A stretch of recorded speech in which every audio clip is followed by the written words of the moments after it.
Indian democracy is not just robust and not just survives, but it actually thrives. And this is so different from what happens in countries which preach democracy to India. There was no attempt to either sabotage the result. There was no attempt in the middle of the night to change the result. All kinds of vile propaganda against India about Indian elections, about how if Modi wins, that he's a dictator. Forget about Pakistan, it's not even a democracy, why talk about it? And dictators don't lose elections. Fascists don't lose elections. Pakistanis, of all people, felt entitled to comment upon Indian democracy. And the results were changed in the middle of the night. The losers were declared the winners, and the winners were declared the losers. They were actually denied seats in parliament. And this, I think, is testimony to the genius of the Indian electorate.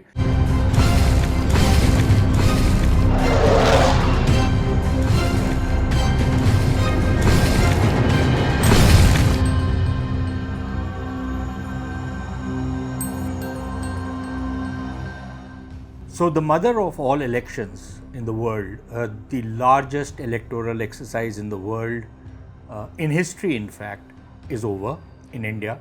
Over 600 million people voted, and an election process which went on for around 7 weeks. And finally on June 4th, the election results were out, and guess what? It seems that Indian democracy is not just robust and not just survives, but it actually thrives. And all the canards and the campaigns of calumny carried out by busybodies in Western media organizations, in so-called think tanks which probably never think anything, or have a very prejudiced, biased view of India, and of Hindus in fact, were carrying out, this sustained propaganda campaign that democracy is dead in India. You had institutes like the VDem, Freedom House and what have you, who were saying that there's backsliding of democracy, that there is autocracy in India, that Modi is a dictator, fascism, you name the kind of vile stuff which you can think of, and it was all being said about Indians, about the Indian leadership, about the Indian political system. In fact, it's not just the busybodies in the West, but also Islamist autocracies which pretend to be democracies. Pakistan, for example, which held an election of sorts just a couple of months back, and the results were changed in the middle of the night. The losers were declared the winners, and the winners were declared the losers. They were actually denied seats in parliament, in their parliament, reserved seats. All sorts of things happened, but Pakistanis, of all people, felt entitled to comment upon Indian democracy. And it's not just the Pakistanis, other Islamists. You have autocracies like Qatar and their lapdog media called Al Jazeera, which carried out similar campaigns against India. A whole lot of other leftist rags in the West, in Europe, in America, which were carrying out all kinds of vile propaganda against India about Indian elections, about how if Modi wins, that he's a dictator, and that after that the constitution will be changed. And in fact, that was one of the fake news which was peddled in the Indian elections, that the constitution will be rubbished, that the reservations for underprivileged classes will be eliminated, and that secularism will die in India. And even after the results came out, similar stuff was being mouthed by some of these characters. And yet, the results were out, and what has happened is that not only has democracy survived, secularism thrives, people voted, they expressed their opinions.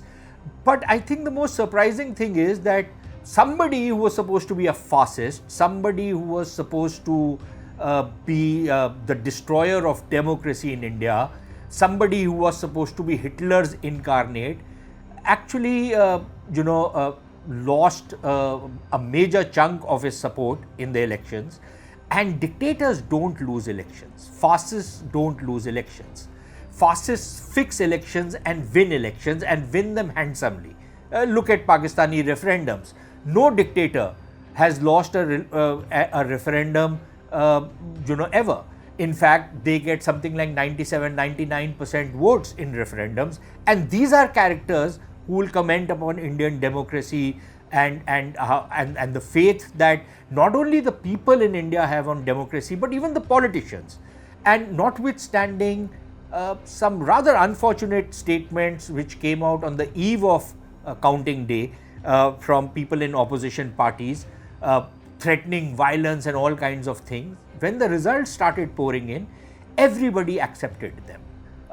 The ruling party or the ruling coalition, which actually lost about 50-60 seats over the last election in 2019, they very humbly accepted the verdict. They might not have liked it, but they accepted it. There were no carping sounds. The opposition parties, which probably did much better than what most exit polls were giving them, what most political pundits were giving them, they performed much better, and they never cribbed about the election results. And this is so different from what happens in countries which preach democracy to India, countries which doubt the robustness of Indian democracy, where the person who loses an election will carry out a raid on Capitol Hill, his supporters. In places like Pakistan, where verdicts are changed, all kinds of demonstrations which took place, for example, in the UK, where after the Conservatives won in the last general election, the leftists and other leftist fascists came out on the streets and refused to accept the verdict of the people. In India, no such thing happened. Between yesterday and today, there would be some people who would be elated by what the results have thrown up. Other people would be depressed by what the results have thrown up. And yet everybody has gone back to work today and life goes on as normal. This is the essence of democracy, that you accept the verdict of the people. We might not like it. We might have, we might feel a little low about certain results which are thrown up, but that is the verdict of the people, and everybody accepts it and goes back to work, starts doing their own thing. What else is democracy if it's not that you let the people express their opinion and you accept that opinion and move forward? And that's exactly what has happened.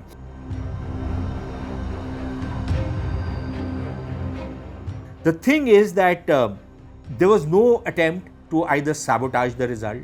There was no attempt in the middle of the night to change the result.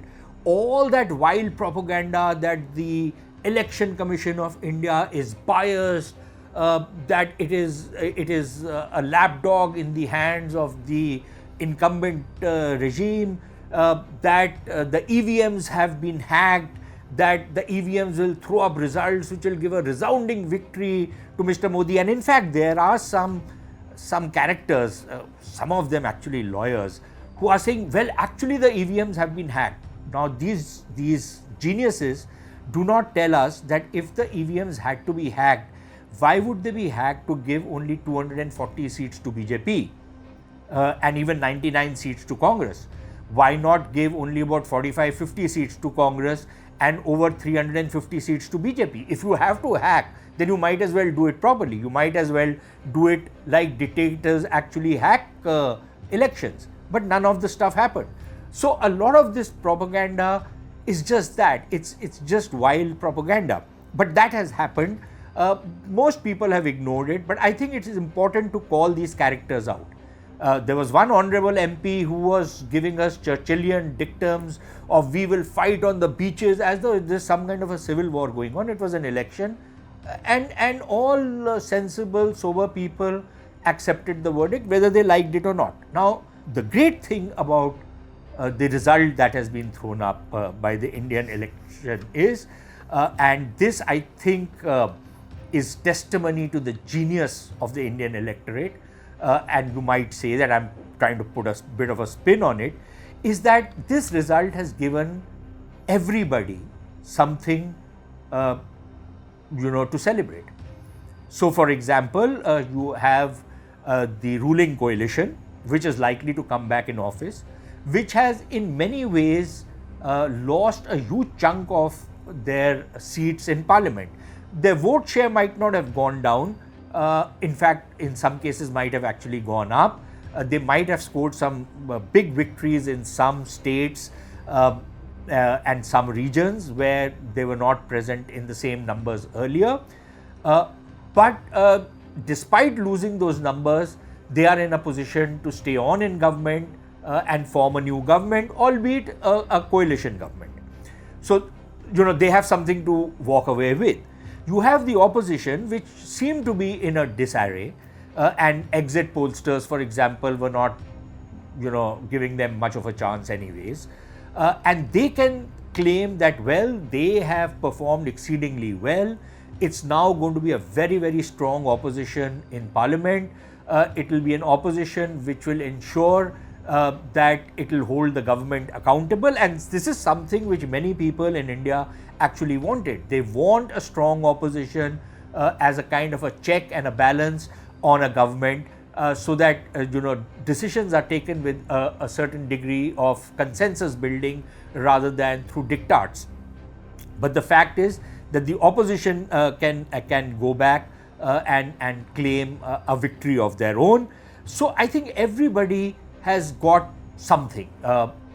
Mr. Modi did not get the number of seats he expected, but he stays on in government. The opposition might not be able to form a government, but it has got many more seats than people were willing to give them before the results came out. And I think this is important because this shows the fairness of the process.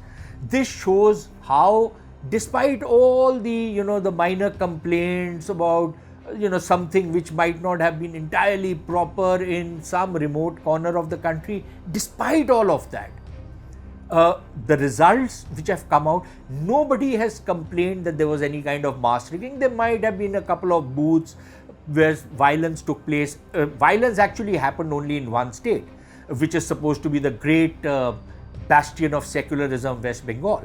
That is the only place where reports of massive violence came in. That's the only place where actually reports of intimidation, voter intimidation came in. That's the place from where it was allegations came in that the police was being misused. And yet, I don't think anybody has really questioned the verdict that has been thrown up in Bengal, even in Bengal. In most other places, people took the result, whatever result was thrown up, they accepted it and decided to move forward. So I think kudos to the Election Commission of India, kudos to all those hundreds of thousands of people who were on election duty, who were monitoring the elections, who were conducting the elections, and who ensured that the election process went on without a hitch. Look at the way the counting process happened. Within one day, the largest election in the world, I think it's probably 4 times bigger than the next biggest election which happens in the United States. And in the United States, they carry on for a couple of days, and then for a couple of weeks, they keep fighting in courts and challenging results. Forget about Pakistan, it's not even a democracy, why talk about it? But just look at the magnitude of this exercise and how well it's been performed. And shame on the people who question Indian democracy, who question Indian institutions, who question the commitment of Indian political leadership to a democratic process. There have been places where, for example, in 2 states, in Odisha and in Andhra Pradesh, where governments have flipped. There are new governments coming in. Nobody has challenged those elections.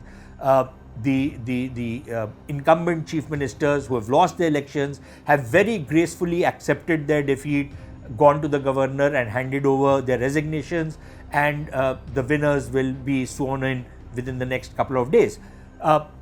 No challenges, no threatening of civil war, no refusal to accept the election verdict. Now, if this does not show the maturity of the Indian people, of the Indian politician, and of Indian democracy, then I don't know what does.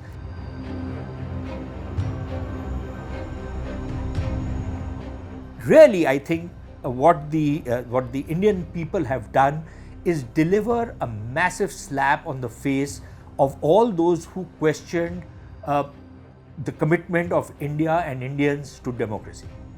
I think these are people who follow their own agendas. These are people who have a vested interest in spoiling India's fair name.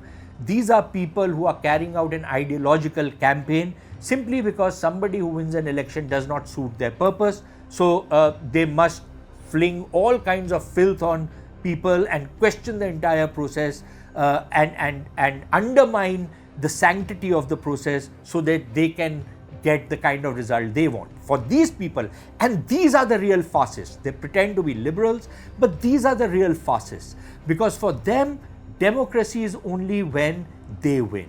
When they don't win, democracy is being diluted. Democracy, there's backsliding of democracy, and all kinds of other tropes which they have developed to undermine the Indian system. But I think it goes to the maturity of the Indian leadership that despite all this noise, it focused on what had to be done.